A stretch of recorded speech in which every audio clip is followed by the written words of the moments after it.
नमस्कार दोस्तों, स्वागत है आपका हमारा अंडरस्टैंड मेडिकल में। इस वीडियो में हम देखेंगे कि जो सबसे इम्पोर्टेंट वैकेबलरी है जो हमारे एग्ज़ाम में बहुत पूछे जाते हैं और आगे जितनी भी वीडियो आएंगी उन सब में हम लोग ऑलमोस्ट 4000 से 5000 तक जो है मेडिकल की वैकेबलरी पढ़ेंगे, जो सिर्फ एग्ज़ामों में पूछी जाती हैं, जो सिर्फ क्वेश्चन के फॉर्म में एग्ज़ाम में रहे हैं। उन्हीं सब के बारे में हम लोग वीडियो में डिस्कस करते हुए नज़र आएंगे। तो चलिए स्टार्ट करते हैं। पहला क्या है?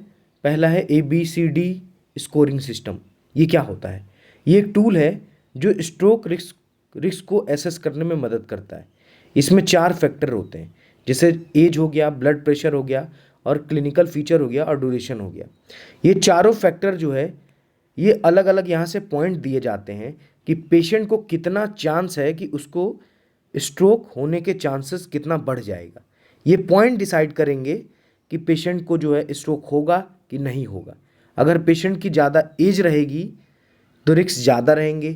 अगर पेशेंट का ब्लड प्रेशर ज़्यादा रहेगा या क्लिनिकल प्रेजेंटेशन में यानी बहुत वीकनेस होगी, या अच्छे से बोल नहीं पाता है, या उसके सिम्टम जो है बहुत लंबे टाइम तक जाते हैं, या पेशेंट को जो है डायबिटीज़ मेलाइटस है, तो ये सारे रिस्क है कि पेशेंट को स्ट्रोक होने के चांसेस बढ़ जाएंगे। दूसरे नंबर की बात करते हैं। एबीजी एनालिसिस टेस्ट क्या होता है? ये एक ऐसा टेस्ट होता है जिसमें ब्लड में हम ऑक्सीजन को देखते हैं, कार्बन डाइऑक्साइड को देखते हैं, और पीएच देखते हैं, और इलेक्ट्रोलाइट देखते हैं। और इन्हीं सब पैरामीटर के बेस पे हम ये पता लगाते हैं कि पेशेंट को रिस्पायरेटरी सिस्टम की दिक्कत है कि मेटाबॉलिक सिस्टम की दिक्कत है। अब रिस्पायरेटरी सिस्टम में 2 दिक्कत होती हैं। पहला हो जाता है रिस्पायरेटरी एल्कलोसिस, और दूसरा हो जाता है रिस्पायरेटरी एसिडोसिस। जब बात हम यहाँ मेटाबॉलिक सिस्टम की बात करेंगे तो मेटाबॉलिक सिस्टम में पहला हो जाएगा मेटाबॉलिक एल्कलोसिस और मेटाबॉलिक एसिडोसिस। ये एल्कलोसिस और एसिडोसिस ये सारा डिपेंड करता है पीएच पे, और कार्बन डाइऑक्साइड पे, और बाइकार्बोनेट के ऊपर। अगर हम देखें कि अगर पीएच ज़्यादा है तो हमारा एल्कलोसिस को शो करेगा, अगर पीएच कम है तो ये एसिडोसिस को शो करता है। अगर कार्बन डाइऑक्साइड ज़्यादा होता है तो एसिडोसिस को शो करता है, और कार्बन डाइऑक्साइड अगर कम होता है तो एल्कलोसिस को शो करता है। अगर बात करें बाइकार्बोनेट की, तो बाइकार्बोनेट को अगर हम देखेंगे कि अगर इसकी वैल्यू ज़्यादा होती है तो एल्कलोसिस को शो करेगा, अगर बाइकार्बोनेट अगर कम है तो एसिडोसिस को शो करेगा। अब चलिए नेक्स्ट बात करते हैं।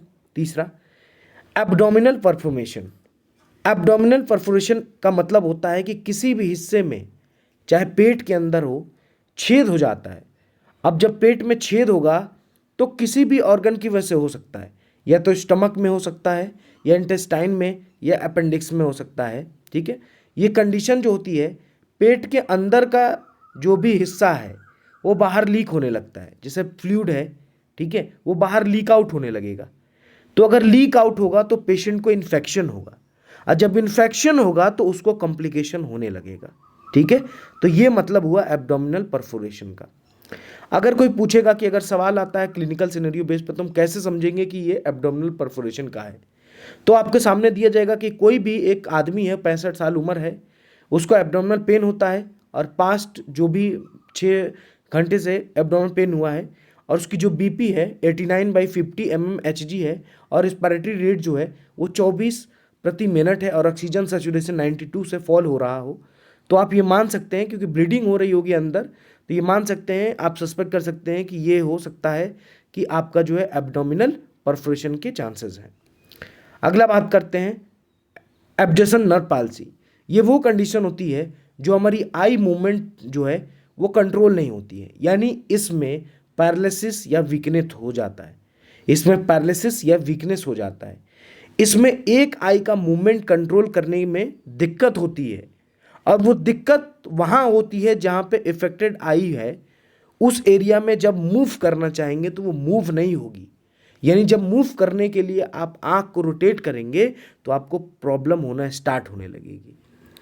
ये समस्या किसी भी उम्र में हो सकती है, और ये चांसेस होते हैं, हो सकता है इंजरी के चांसेस हो गए, या इन्फेक्शन की वजह से हो गया। ज़्यादातर जो होती है न्यूरोलॉजिकल डिसऑर्डर में ये देखा जाता है आई मूवमेंट वाली प्रॉब्लम।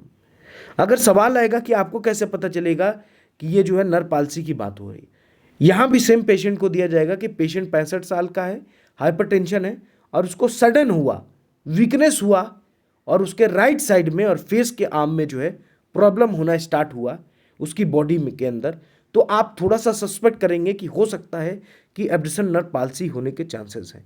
आप देख सकते हैं कि इसकी जो है आंखें जो है कैसे रोटेट है, ये मूव करना चाहता है वन साइड में लेकिन ये मूव नहीं हो रही है क्योंकि यहाँ पे एक पाल्सी शो कर रहा है।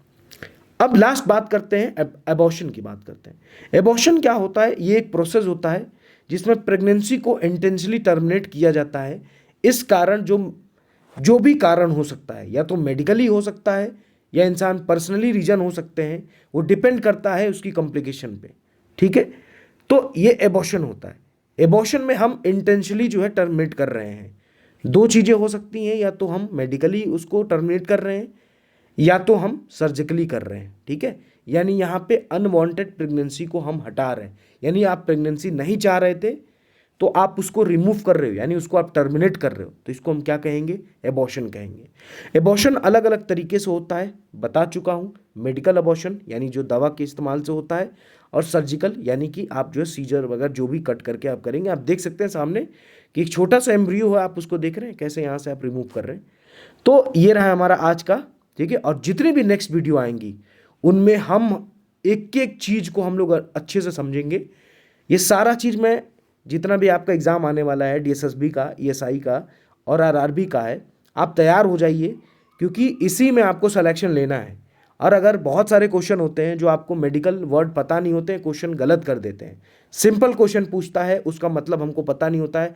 हम लोगों को बहुत से लोग पढ़ाते हैं ऐसे लंबे लंबे पढ़ने के लिए कि ये लेक्चर ले लो, ये कोर्स ले लो, और हमारा बहुत लंबा जाता है। उसमें हम छोटी छोटी चीज़ें, देखिए हमारे दिमाग का एक कैपेसिटी होता है, और जब कैपेसिटी होता है हर चीज़ जो है ग्रैप नहीं कर पाएंगे।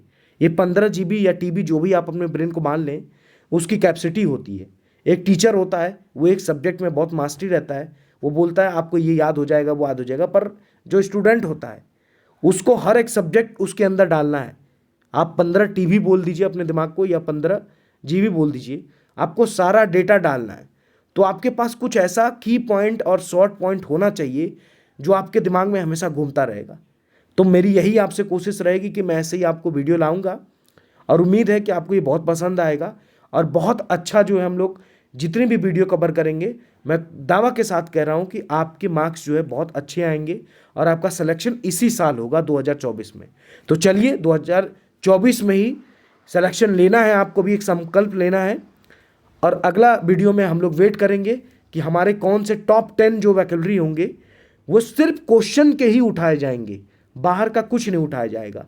कि कोई भी वर्ड को मैं उठाऊंगा नहीं, सिर्फ क्वेश्चन जो रिपीट हुए हैं प्रीवियस ईयर क्वेश्चन में उसी का हम लोग मतलब समझेंगे, क्योंकि यही चीज़ें रिपीट होती हैं जो कि अगर हम ये रिपीटेड क्वेश्चन को अगर हम देखते हैं तो हमारे दिमाग के अंदर जो है एलिमिनेशन मेथड जो है वो बढ़ जाता है। यानी हम जब देखेंगे क्वेश्चन नहीं आ रहा है तो हम चीज़ों को एलिमिनेट करके भी हम क्वेश्चन को सही करने की क्षमता रखते हैं।